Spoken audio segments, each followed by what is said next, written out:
3. Baik, bismillahirrahmanirrahim. Assalamualaikum warahmatullahi wabarakatuh. Waalaikumsalam warahmatullahi Waalaikumsalam wabarakatuh. warahmatullahi wabarakatuh. Adik-adik semua, kabarnya bagaimana? Sehat? Sehat, Kak. Sehat, Kak. Alhamdulillah. Pertama-tama mari kita Sehat, panjatkan. Kak. Baik, pertama-tama mari kita panjatkan puji dan syukur kehadirat Tuhan Yang Maha Esa atas berkat rahmat dan hidayahnya kita dapat melaksanakan kegiatan pembelajaran pada hari ini. Sebelum kakak masuk ke materi, kakak akan mengabsen adik-adik semua terlebih dahulu untuk mengecek kehadiran pada kelas kita kali ini. Baik, yang pertama Arini Mutmainah. Hadir, Kak. Yang kedua Fauzan Fajrul. Hadir, Kak. Yang ketiga Rahmatang. Hadir, Kak. Yang terakhir Rivaldi Ali. Hadir. Baik, karena adik-adik semua sudah hadir pada kelas kita kali ini, langsung saja kakak akan masuk ke materi yang akan kita pelajari pada pertemuan kali ini. Pertemuan kali ini materi yang akan kakak bawakan mengenai administrasi pajak, yang pada fokusnya kakak akan membahas kewajiban dan hak-hak wajib pajak. Pertama-tama kakak akan menanyakan terlebih dahulu kepada adik-adik, ada yang pernah mempelajari sebelumnya atau ada yang pernah mendengar mengenai administrasi pajak? Belum, Kak. Baik, selanjutnya kakak akan menjelaskan yang pertama mengenai pengertian administrasi pajak. Pengertian administrasi pajak kita dapat mengetahuinya, dia terbagi menjadi dua, yaitu administrasi dalam arti luas dan administrasi dalam arti sempit. Yang pertama, kakak akan menjelaskan mengenai administrasi pajak dalam arti luas. Administrasi pajak dalam arti luas dapat dilihat dari berbagai aspek. Dari berbagai aspek yang terdiri dari yang pertama ada fungsi, yang kedua ada sistem, yang ketiga ada lembaga, dan yang keempat ada manajemen publik. Untuk aspek yang pertama ada administrasi pajak sebagai fungsi. Nah, di sini sebagai fungsi administrasi pajak sebagai fungsi sendiri itu terbagi menjadi 4 fungsi.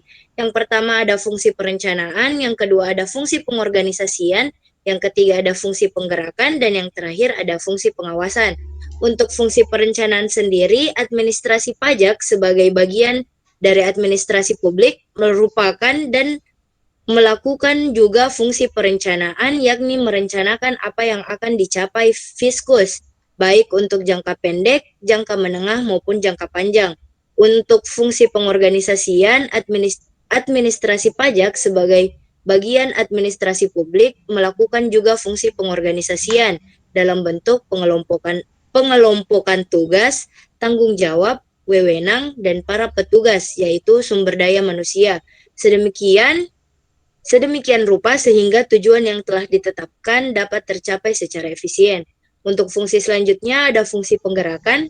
Administrasi pajak sebagai bagian dari administrasi publik melakukan juga fungsi penggerakan dalam bentuk kegiatan mempengaruhi pegawai untuk menjalankan tugasnya sebaik-baiknya sesuai dengan ketentuan yang telah ditetapkan dalam perencanaan. Dan yang keempat ada fungsi terakhir di sini yaitu fungsi pengawasan. Administrasi pajak sebagai bagian dari administrasi publik melakukan juga fungsi pengawasan, yaitu suatu proses mengamati dan mengupayakan supaya apa yang dilakukan sesuai dengan yang direncanakan sebelumnya.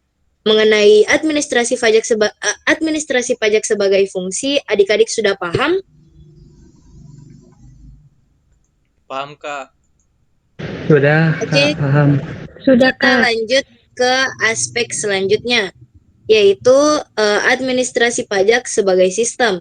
Sebelum menguraikan administrasi pajak sebagai suatu sistem, perlu melihat kembali pengertian sistem yang telah disajikan pada modul terlebih dahulu. Jadi adik-adik silakan membaca kembali modul yang sudah kakak bagikan pada Google Classroom untuk membaca-baca kembali materi yang kakak bawakan pada hari ini.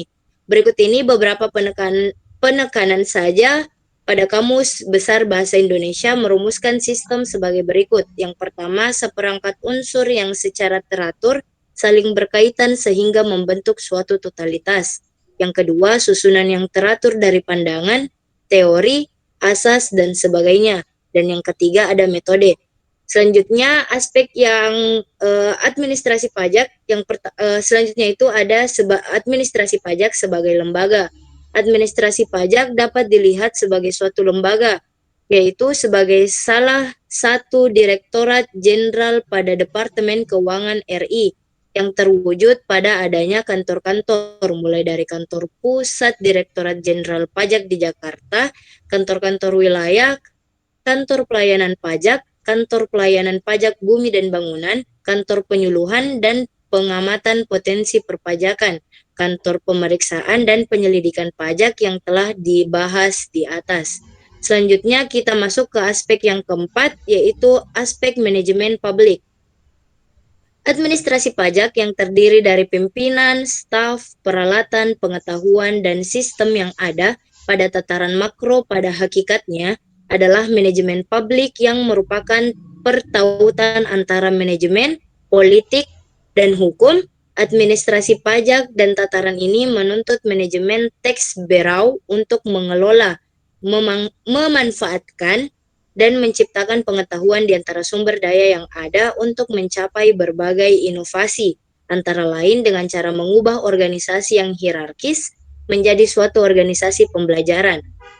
Selanjutnya, kita masuk ke administrasi pajak dalam arti sempit.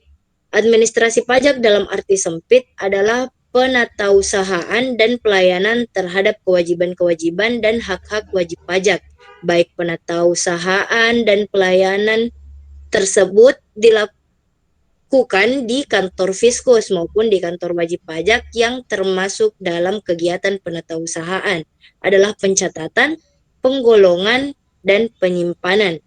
Selanjutnya kita masuk ke pembahasan mengenai kewajiban dan hak-hak pajak. Di sini adik-adik ada yang tahu mengenai hak dan kewajiban pajak? Jika ada, silakan mengaktifkan mikrofonnya.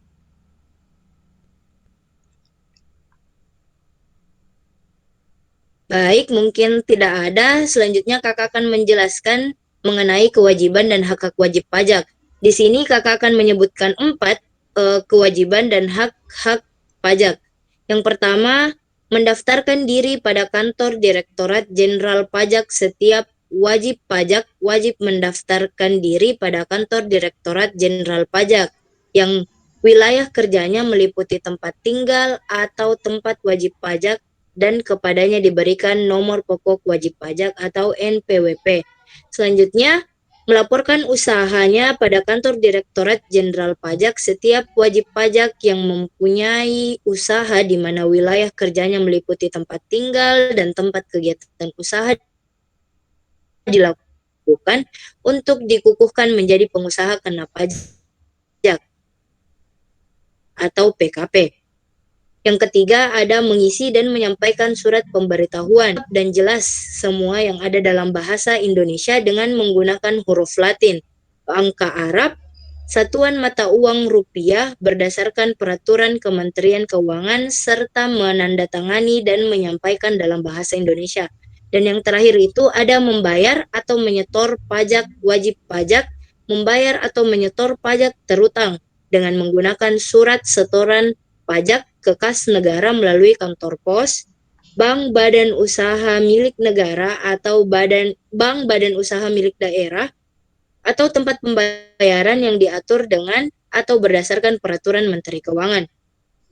Baik, pembahasan selanjutnya yaitu kita lanjut ke hak-hak wajib pajak.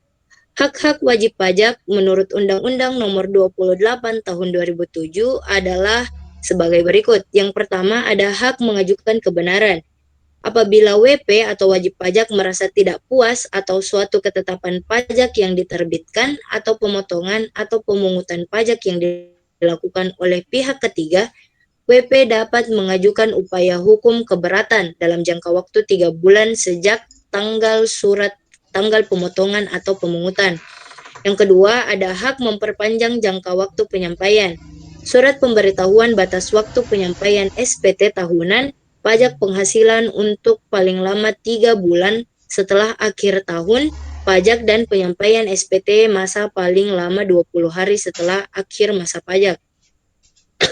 Selanjutnya, ada hak pembetulan surat pemberitahuan apabila dalam penyampaian SPT terdapat kesalahan atau kekeliruan dalam pengisian, WP diberikan kesempatan membetulkan dengan syarat Direktur Jenderal Pajak belum melakukan tindakan pemeriksaan, hak mengajukan keberatan atau permohonan kepada Direktur Jenderal Pajak atas suatu yang pertama, surat ketetapan pajak kurang bayar, yang kedua surat ketetapan pajak kurang bayar tambahan, yang ketiga surat ketetapan pajak nihil, yang keempat surat ketetapan pajak lebih bayar, atau yang kelima pemotongan atau pemungutan pajak oleh pihak ketiga tidak berdasarkan ketentuan peraturan perundang-undangan perpajakan.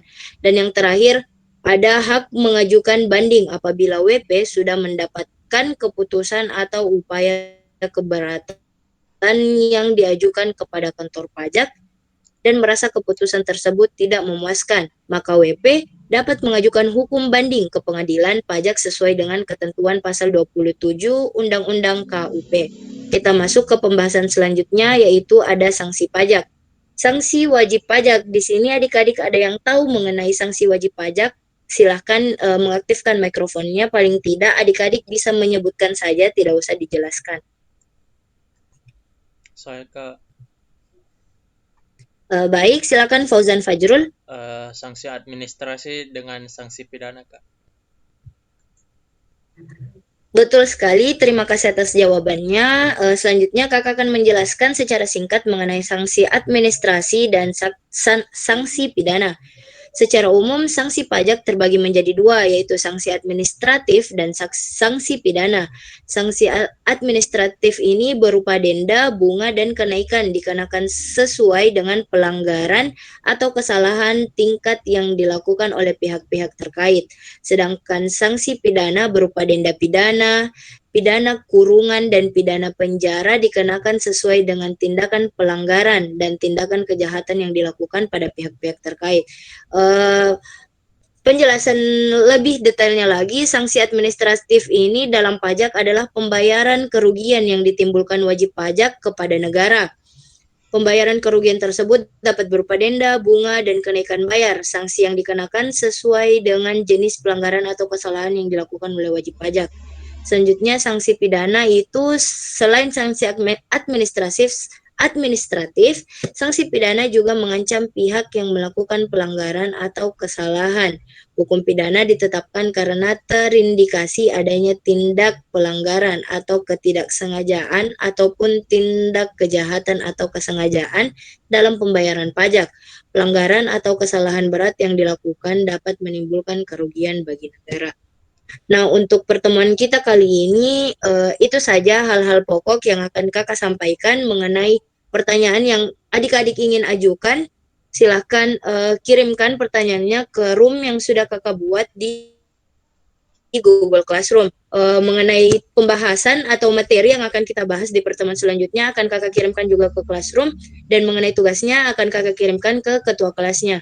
Mungkin itu saja penjelasan dari kakak pada pertemuan kita kali ini. Semoga apa yang kakak jelaskan bisa adik-adik pahami dan bisa adik-adik terapkan di kegiatan-kegiatan yang berhubungan dengan administrasi pajak. Mungkin itu dari kakak, kurang dan lebihnya mohon dimaafkan. Wabillahi taufiq wal hidayah. Wassalamualaikum warahmatullahi wabarakatuh. Waalaikumsalam. Waalaikumsalam warahmatullahi wabarakatuh.